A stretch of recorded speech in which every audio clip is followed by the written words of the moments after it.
What if I told you that your Instagram account is slowly ripping apart the fabric of society? Are these apps just harmless entertainment, or are they actually weapons of mass division? I mean, I can't be the only person noticing this. Every single time I go onto social media, it doesn't really matter which app, it feels like the content is trying to push me towards one extreme or the other. On these applications, the discourse that is popular nowadays is trying to push and pull you in one direction or the other. It's essentially trying to force you to pick a side. I don't like doing that. I like to look at every individual issue rationally, come to a conclusion after weighing the pros and cons of all aspects of a particular argument. But let's be real, that requires work. That requires thinking.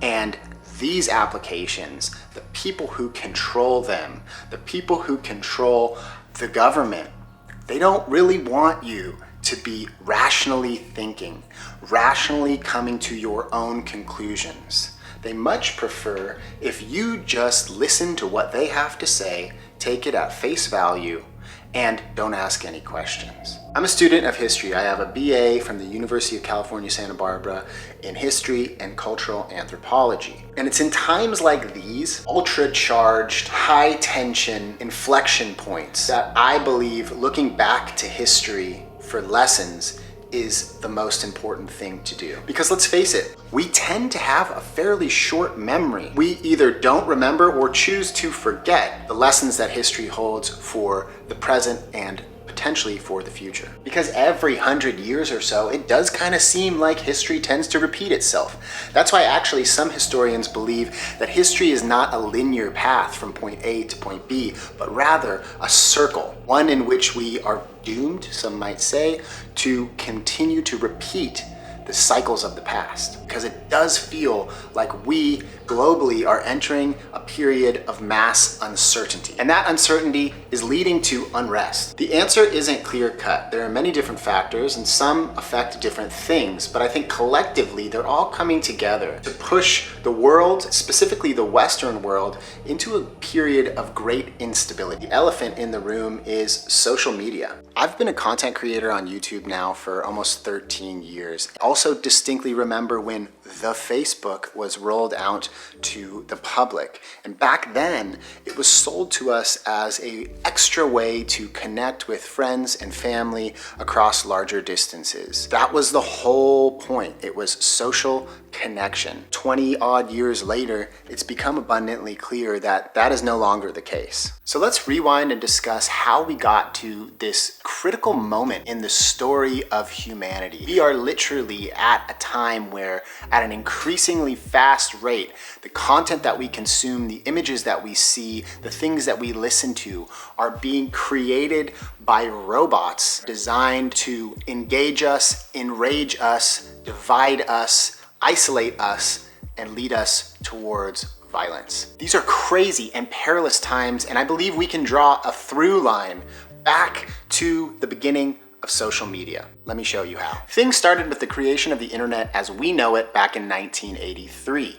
A way for computers to communicate with each other. For that, there was ARPANET, a system created by the USA Department of Defense in the 1960s. Wi-Fi was created in 1997 and slowly started increasing speed, allowing for a bloom of online websites and businesses. Sites like AOL Instant Messenger, where are my millennials at? What's up? What was your screen name? Grew in importance and became a precursor to social media as we know it today. These and other websites grew really quickly, resulting in the dot-com bubble, the stock market crash in 2001. And file sharing apps like Napster were also a step in the direction of social media, but things really changed with the creation of MySpace in 2003. Then Facebook was created in 2004, originally as a way for students at Harvard, where Mark Zuckerberg attended school, to connect.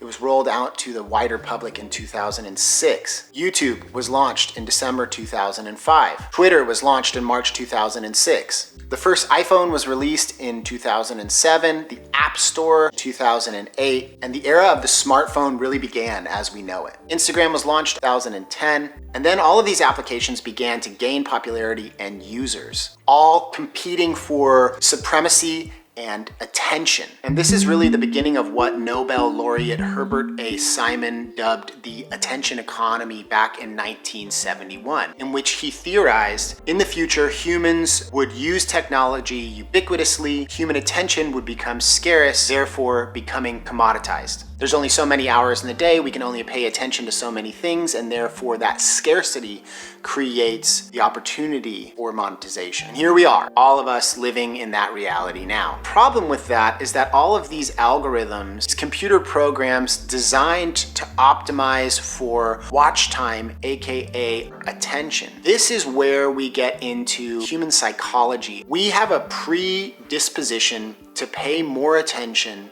to things that are negative. It's called a negativity bias. It's something that in our evolution served us well. If we found out about something, more attention that we paid to things that were scary or dangerous, more likely we were to recognize those patterns in the future and therefore survive. Class, this is saber-toothed cat. And in the Stone Age, this would have paid dividends for sure. But nowadays, this aspect of our psyche is now coming back to haunt us because we are instinctively drawn towards negative content. Things that scare us, make us feel anger. These pieces of content are stickier for your attention. But it's not good when you're scrolling on your phone, sitting on your couch before you go to bed. I'm pretty sure that all of us nowadays know that feeling when you've been online for too long, staring at a screen, consuming content now that just pops up into our feeds because social media is no longer about connecting with your friends. The content that's being served to us on a regular basis is being surfaced by an algorithm designed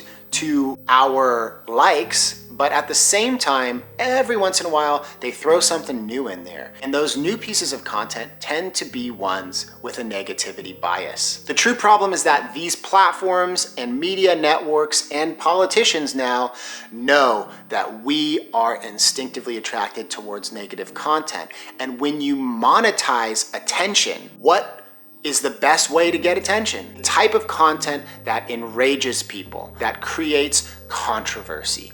Controversy brings eyeballs and clicks convert into cash. And that is the economy that we find ourselves in. That is the problem, in my opinion, of what is happening to society nowadays. Because when we are alone looking at these things, there is a profit incentive to get our attention, then companies, creators, and politicians are going to be using negative content, things that make us angry, irritated, and annoyed to engage us so that money can be made. And money has been made. Look at the valuations of companies like Facebook in just the last few years. Because let's be honest, all of us are on our phones a lot more post 2020. The world has changed dramatically since then, and this profit incentive has only increased. And there's only more competition now for our attention, which means it becomes a self-fulfilling prophecy, this snowball effect, where content gets more outrageous to get an ever-diminishing amount of attention. And we, as the consumers, are now the product because data is the most important commodity in the world. It's more important and more expensive than oil. Data and the companies that store our data have become the wealthiest corporations in the existence of the world. And they've done it by dividing us, isolating us, enraging us, and making us turn inward into these devices for our attention and for the brief days, months, years, moments of our life. And it's a scary precipice that we stand on right now.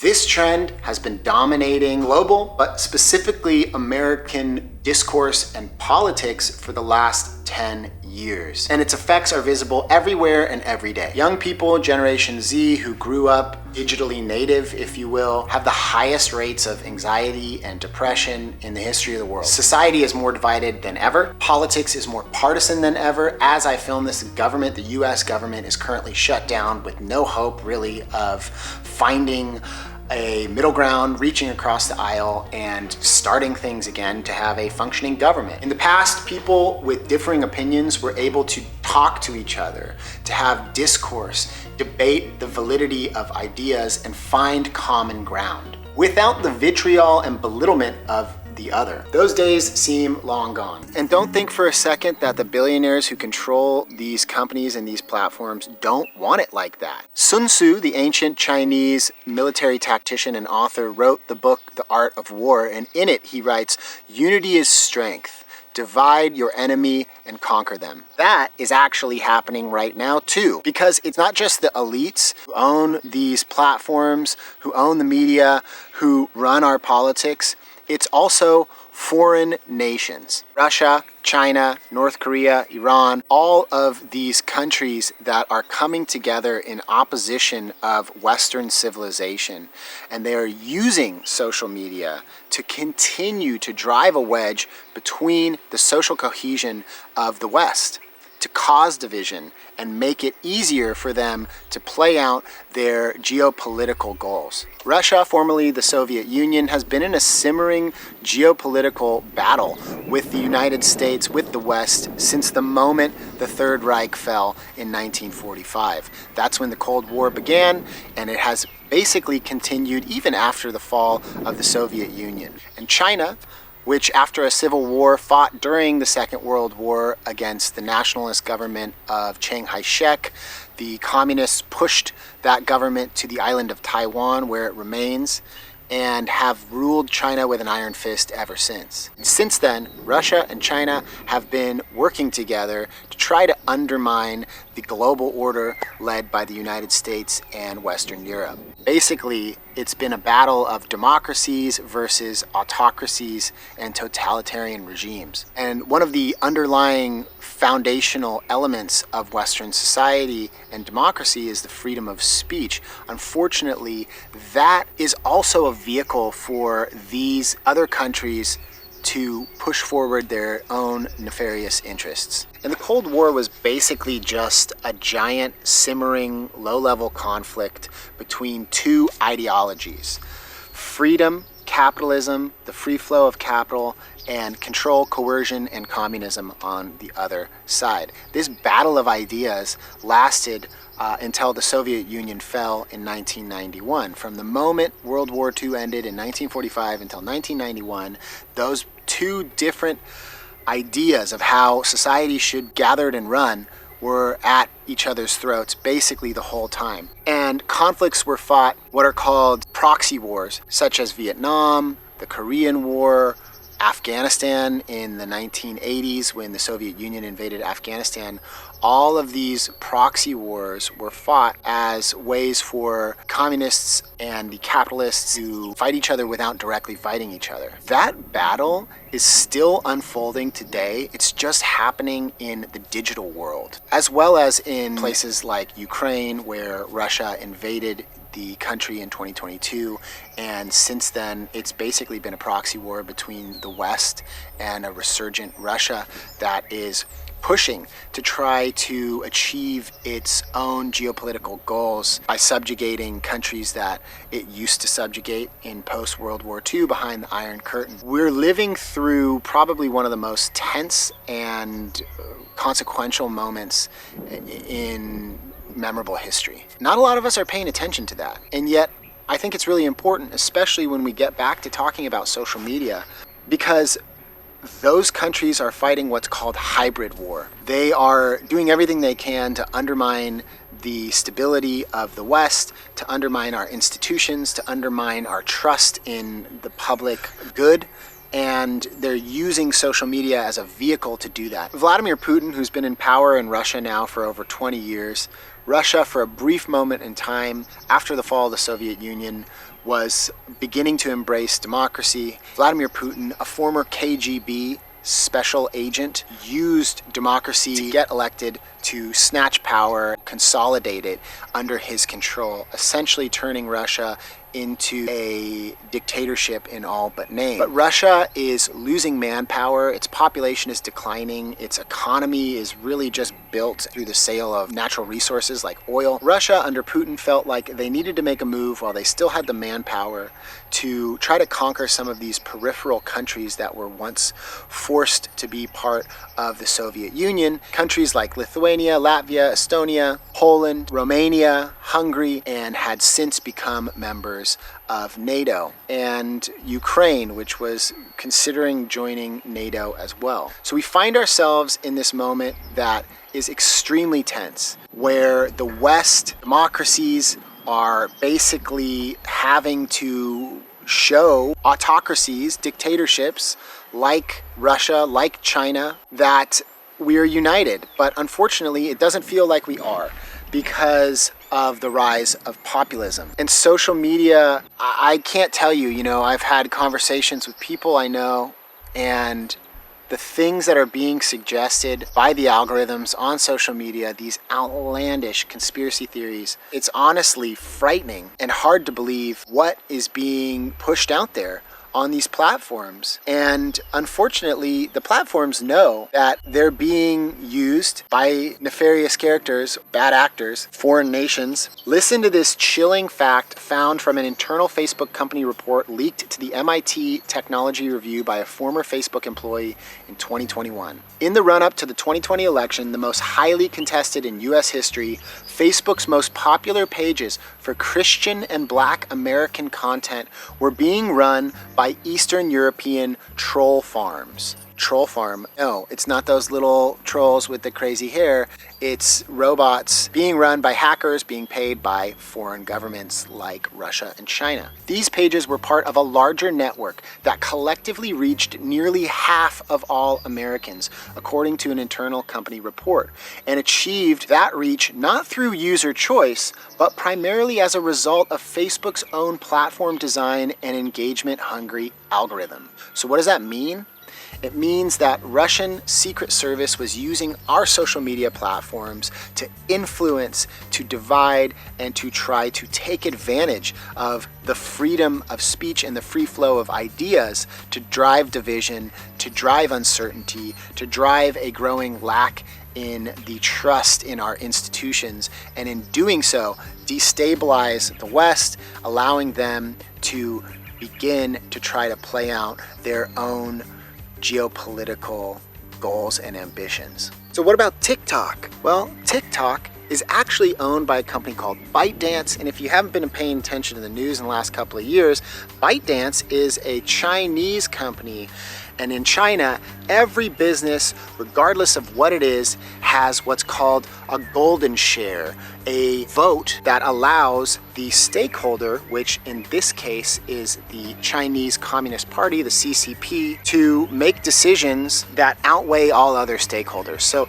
regardless of what's said, in China, business, if push comes to shove, is actually controlled by the Chinese Communist Party. In the case of TikTok, that's actually quite interesting and disconcerting. Imagine if in conflicts past, governments had a way to influence via propaganda directly access to the population of a country in which they're engaged in a conflict with.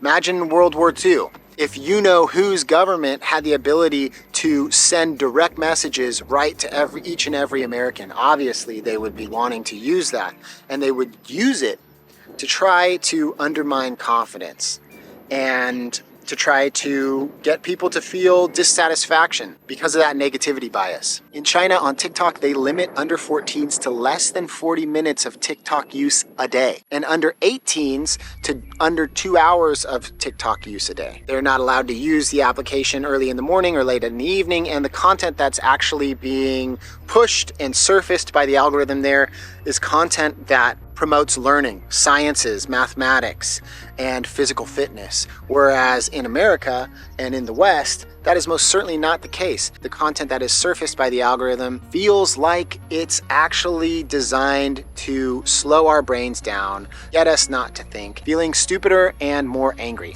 And most crucially, since ByteDance is a Chinese company, it means that the Chinese Communist Party has what's called a golden share. It has the ability to outvote all other shareholders and choose the direction of the company if it so chooses. That means essentially that the CCP runs TikTok, and TikTok can be used as a propaganda arm to disrupt the social cohesion of the West. So bringing this all back to social media, I'll try to wrap it up. Those are some of my sheep. Attention economy has literally made a handful of individuals the wealthiest people ever to exist in the history of the world. These CEOs are actually buying up land in remote areas and building doomsday bunkers. What does that mean? What do they know that most people out there don't? And we haven't even started to talk about the rollout of artificial intelligence. CEO of OpenAI, Sam Altman, has been interviewed publicly stating that he thinks that the potential for AI to exterminate humans as we know it, to end life as we know it, could be as high as 30%. Incredibly unsettling. And with any other industry, if, for example, a new nuclear power reactor was being built and the people building it said, yeah, you know, there's a 30% chance that it'll melt down and, you know, there'll be a huge catastrophe, it would not be built. And yet, with AI, we are diving headlong into this complete unknown. Internal tests that are being done by these companies are showing that when threatened with shutdown, that these computer systems, these AIs, will lie, they'll cheat, they'll steal, they'll do blackmail, they'll do anything to survive, including leaving people to die, which is unbelievable, incredibly unsettling, yet we're hurtling straight for that. Now, these machines, which have self-preservation at stake, are actually creating content, they're creating videos, will soon be at a point where you don't know whether what you've watched is real or fake. And that alone is incredibly unsettling. What it does is create a situation in which we are forced as individuals to believe nothing. Nihilism en masse. And that is also incredibly dangerous because when people have nothing to live for and nothing to look forward to, there's nothing keeping them working towards a better existence. And the answer for many of those people is choosing violence. And as you can see unfolding in the USA, that tendency towards violent action is only accelerating. So what can we as individuals do? Well, we could start by turning these things off more. We can start by rejecting ideology outright. Do not allow partisan politics to shape your worldview. I think it behooves all of us as individuals, as sovereign individuals, to do the research, to compare and contrast ideas, to come to our own conclusions. And sure, it takes more time and it's more difficult and it requires thinking deeply until we can come to our own conclusions, but it is our responsibility as free citizens of the world to do that. Because when you let other people think for you, or if you just vote strictly along political party lines, things don't work out well. All you have to do is look to history for that. And there's plenty of countries with plenty of horrible outcomes that we can look back at and draw parallels to at this moment in our lives. We need to check sources of information, to compare and contrast conflicting sources. We need to find the truth, which is generally somewhere in between. And it requires more work and more effort on our part. But we have to reject ideological camps. We have to reject division. We have to continue to allow for conversation with other people who have different ideas. And we have to do it respectfully, even if the leaders in power right now won't. We don't need to follow those examples. We have to be true to our own moral compasses and find it within ourselves to create a new path forward and to be those examples for our children's sake and for our grandchildren's sake and for the future of the world, because too much is at stake right now. And things are moving too quickly to think like that. No one man can save us. No one person has all the answers and give that quick fix to everything. But guess what? It doesn't work like that. Life and freedom and democracy are complicated. And there are many different aspects that go into finding a solution that works for everybody. Because guess what? Every good idea is actually a compromise. And every compromise leaves both parties equally dissatisfied.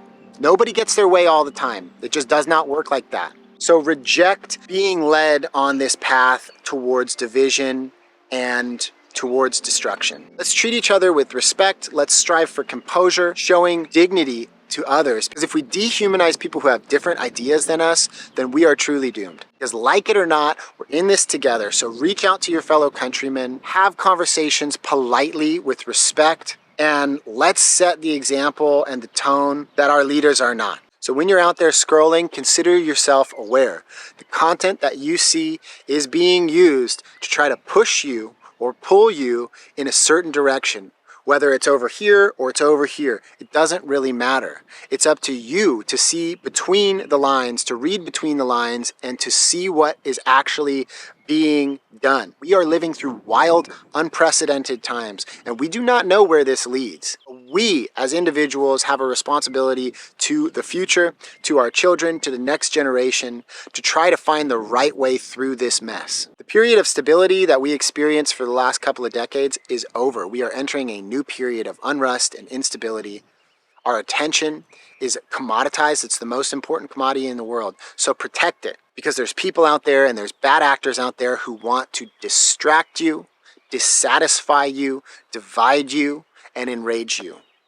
You have to know that, step up, and realize that if you don't protect your own well-being, the ideas of others will be put into your head and the outcomes will be bad. So I'm sending you all strength of body and mind, and this is just a reminder. Be alert, be vigilant, be aware, read between the lines, and don't let other people make up your mind for you. All right, we'll see you in the next one. Sending love. Peace.